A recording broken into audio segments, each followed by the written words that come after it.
Welcome into the Behind the Rails of Purdue football podcast. I'm your host, Brice Vance. Yes, a new host for the podcast this season on the Believe Network.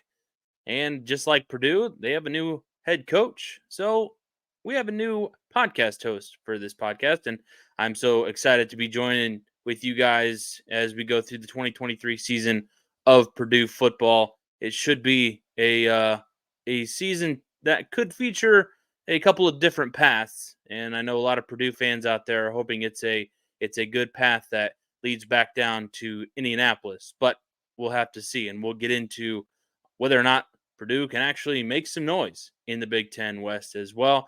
As you can see in the podcast title, this is the Storylines Podcast. And make sure you subscribe, rate, and review if you are listening on Spotify or Apple. But you can also do the same on YouTube. If you're watching that version of the show, it is now on video form. So make sure you go ahead and subscribe, rate, and review on there as well. And make sure you hit that bell to get notifications because this podcast is going to be 2 times a week here in the preseason and as well throughout the course of the 2023 season as well. So there are going to be a lot of things that we can get into here in the preseason. We're going to have an offensive preview pod. We're going to preview the defense. We're going to break down the schedule game by game, and we'll see what Purdue's chances are against some of the better teams in the Big Ten and on their side of the division, as well as those non-conference games to start out. But I think what we want to do here first on this first podcast of a new season with a new host is kind of just introduce this team, introduce myself a little bit, go through some of the top storylines that we should be watching for in the 2023 season before we get going. I think we're going to have a pretty good 2023 season. So, new podcast host for you. My name is Brice Vance, and welcome in. Previous podcast host of other podcasts.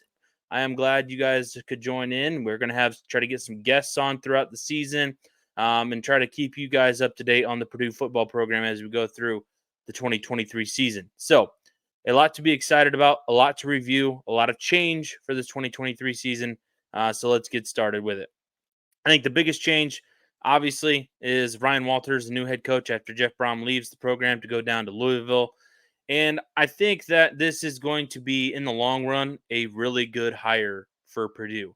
And I think what he has done as far as his staff hires as well has been a good start. I'm not going to say it's an A+ hire with some of the coordinators, but I think that overall, where this program could head under Ryan Walters, I think is a good trajectory for 2023 and beyond.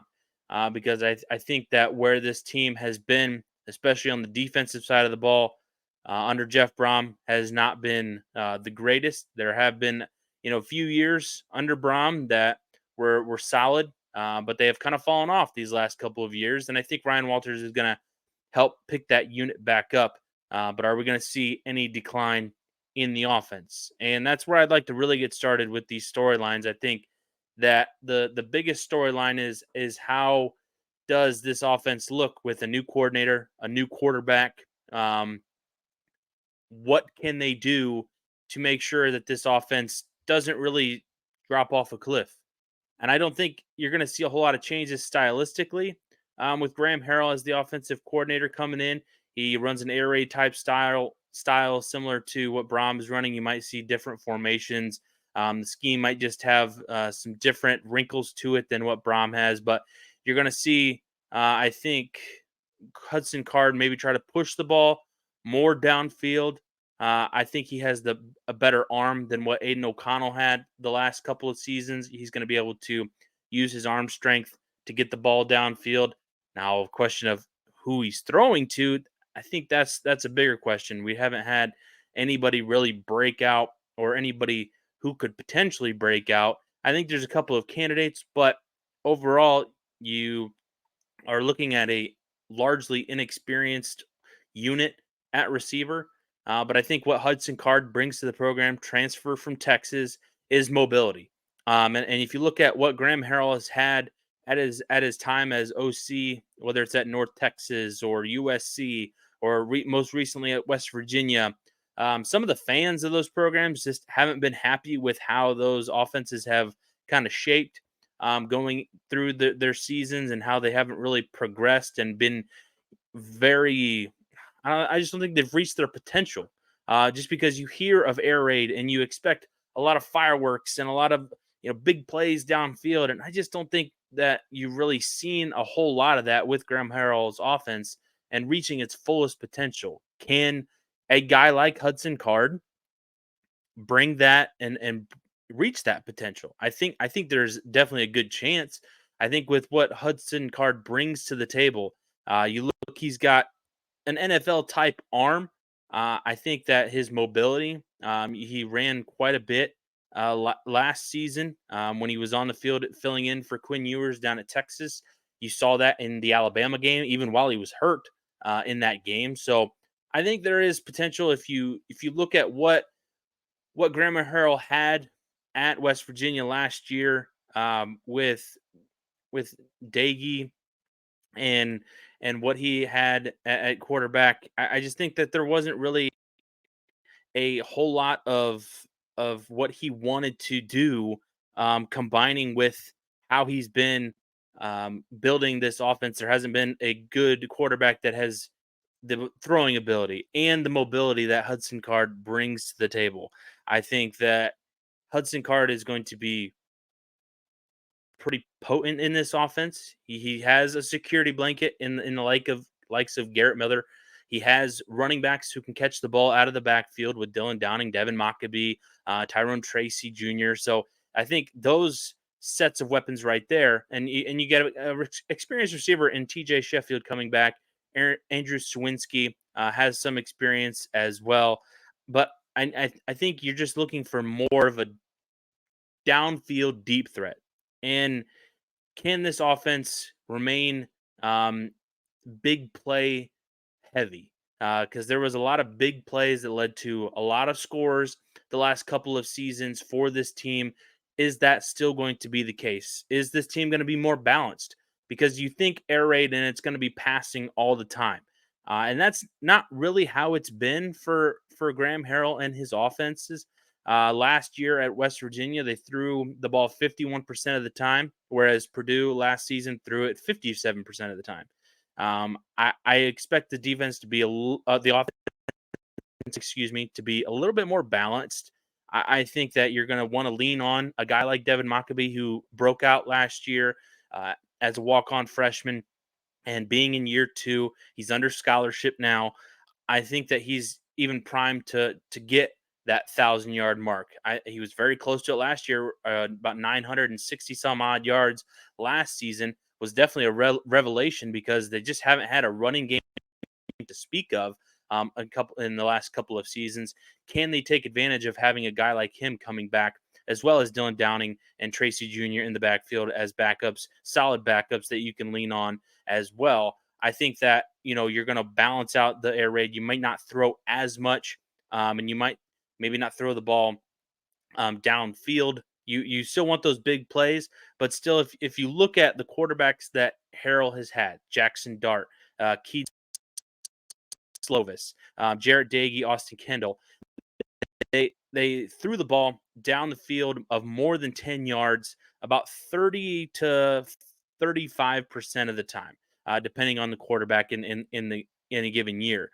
But with this offense, I think you're going to see a lot of short yardage stuff. I think you're going to see a lot of stuff over the middle to try to give these guys the ball in space and let them do a lot of the work. Because I think you have a lot of guys that are able to catch the ball and do with it after they do a lot of work with it after they catch it. But I don't think you necessarily have that big burner down the field like you've had with a Milton Wright, with a Rondale Moore. Even though a lot of those guys, Rondale Moore specifically, he was a guy that you get the ball in space, and he did a lot of work after the catch. Can you find those guys that can break open the defense up top and find those creases? I just don't know if you're going to be seeing that as much with this offense. It's going to be a lot of more shorter stuff, crossing routes, a lot of hitches. So I think that you're going to see those types of changes in this offense because I don't know if you want to put your defense in some bad situations that you might have done last season. I would, whereas West Virginia's defense was pretty darn bad, and the defense that he was going up, playing with Graham Harrell last season, it was the defense was on the field a lot. Uh, the one benefit, the one good thing that you could take away from the West Virginia's offense last year under Graham Harrell was they were pretty good in the red zone. They were top 20 team scoring in the red zone. Purdue was one of the top 10 teams in the red zone in scoring. So that's one thing you hope to bring over to West Lafayette, that once you get in the red zone, you are going to be able to score the ball more often than not. Graham Harrell does a good job of scheming inside the 20-yard line. So that once you get the ball down there, you should feel pretty comfortable that Purdue is going to score more often than not. Now, how does this balance out with the defense? A defense that is going to look different in a lot of different areas, especially up front and in the secondary. I think that's a question for Ryan Walters, and how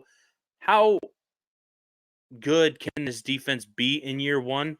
I think you may take a slight step back just because with what you're replacing, you're bringing in quite a few transfers. You're leaning on those guys to step in right away and mesh. That can be a difficult thing. That's as we've seen with numerous amount of programs. You can bring in as many transfers as you want. You can bring in a lot of guys that have played, group of five football, power five football, but can they come in and mesh? And Purdue has done a good job of mixing, and whether or not to be it'll be a good job. They've done a job of mixing some group of five guys and some power five guys that have some playing experience, but that doesn't always translate to, oh, they're going to have an impact right away. They're going to be the starter right away, and be the force that you think they are. There's a reason they left. And that reason could be a good one. That reason could be a bad one, or one that they're just trying to get out of their previous place and wanted to find a spot that are more comfortable. And maybe they will be more comfortable once they get here.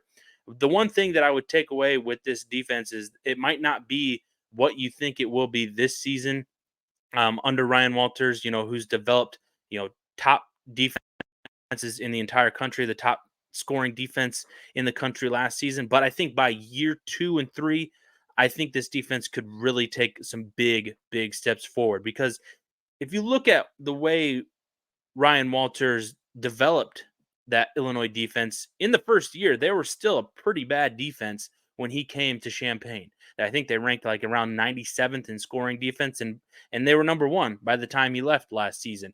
Now, I think that this defense is going to benefit, especially in the secondary, which was his specialty at Illinois, developing guys and making them NFL caliber prospects, with Devin Witherspoon, and Sidney Brown.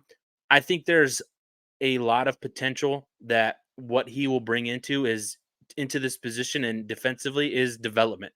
I think you're going to see him bring in guys that, are 2 stars, 3 stars, maybe low 4 stars, and develop them into being first round picks, or like Sidney Brown was a 5th round pick in the NFL. Guys that are going to, hopefully excel and probably excel at the next level, especially with a guy like Devin Witherspoon, who was a top 10 pick last year in the NFL draft. And a lot of people don't remember that Devin Witherspoon was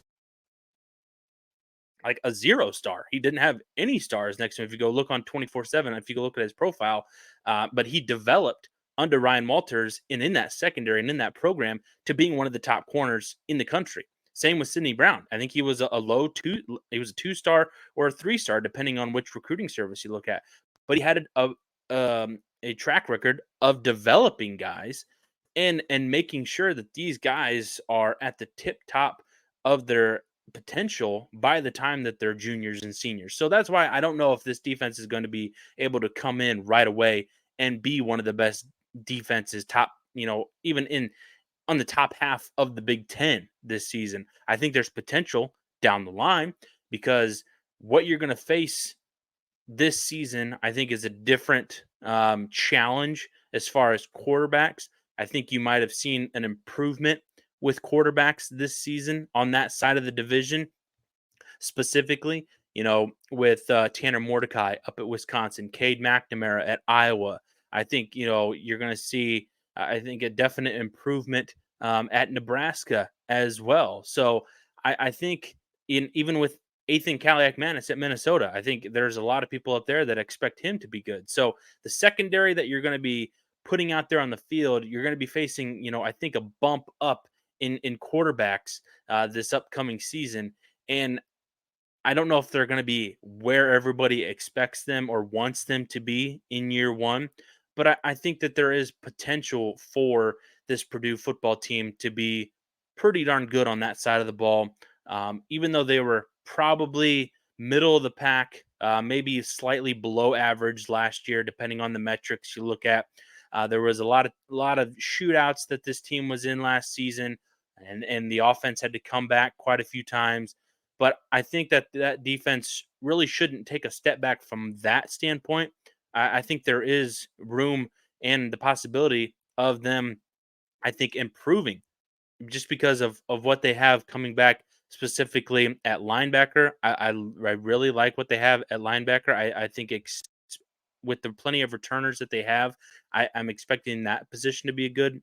But you have a kind of a new defensive line with some guys that were on the bench last year. You have some guys that are coming in from the transfer portal, just like they are in the secondary. Some guys that have experience, but then you have guys coming in from the transfer portal. So it's just meshing those and making sure that this unit is much more solid than it was, and not giving up so many big plays. And I think that there is potential for this Purdue team to be competitive in the Big Ten West. I don't expect them to drop off tremendously from that 8-win team that they were last year. I think that there's definitely potential for them to reach that 8-win mark again. It's going to be, I think, a little bit more difficult. Uh, can we expect this team to compete and be in it at the end for the Big Ten West? I think so. I think so because I think it was in the 2021 season that they were, I think, knocking on the door as well. You had a couple of different things kind of play out. You had to win maybe a game or two at the very end for you to be in that Big Ten West hunt. But I think last year it was also, comes down to the last few weeks of the season, and is Purdue a threat to do that once again? I think so. There's a rough stretch at the beginning of the conference slate that could prevent them from doing that. But I think when you look at what they're able to do with a lot of those games early on in the season being at home, I think that can help them, with the renovations at Ross Ade. I think that's going to bring some more excitement. You're going to have more fans. And I think it's just going to be an atmosphere. It has been a place where teams come in and get upset, as we've seen with Ohio State just a few years ago. Purdue has been that team that has been able to jump up and get those wins. If you look at the game over Iowa a couple of years ago. So I think that there is potential for this team to be competitive in the Big Ten West. Are they going to win it? I I don't. I'm not going to say that they're going to win it. That would be kind of too far out there yet. Maybe as we get a couple of weeks into the season, maybe as we get closer to the season and we get a full review of the offense and the defense, and we kind of go through the schedule week by week, as we will do on the next couple of podcasts here before we preview Fresno State in the season opener on September 2nd. So I think there is potential for Purdue to come up and get a couple of those teams that maybe are above them in the pecking order of the Big Ten West, because it's been a division that's been kind of a rotating wheel these last couple of teams of who you're going to have come out on that side. It could be Wisconsin one year, Minnesota, Iowa, and it just feels like it could be any team. There's no real. I think if you want to look at the quarterback rankings, I think Hudson Card is probably in that top three on this side of the division.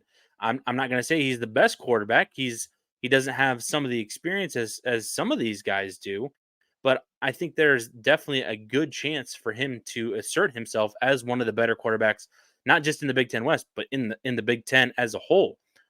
You don't have a quarterback situation at Ohio State. You don't know which way they're going to go. You have Drew Alar, who's stepping in at Penn State. You don't know how he's going to pan out. There's a lot of promise with those two programs, as well as unless you have an established quarterback like you do at Michigan.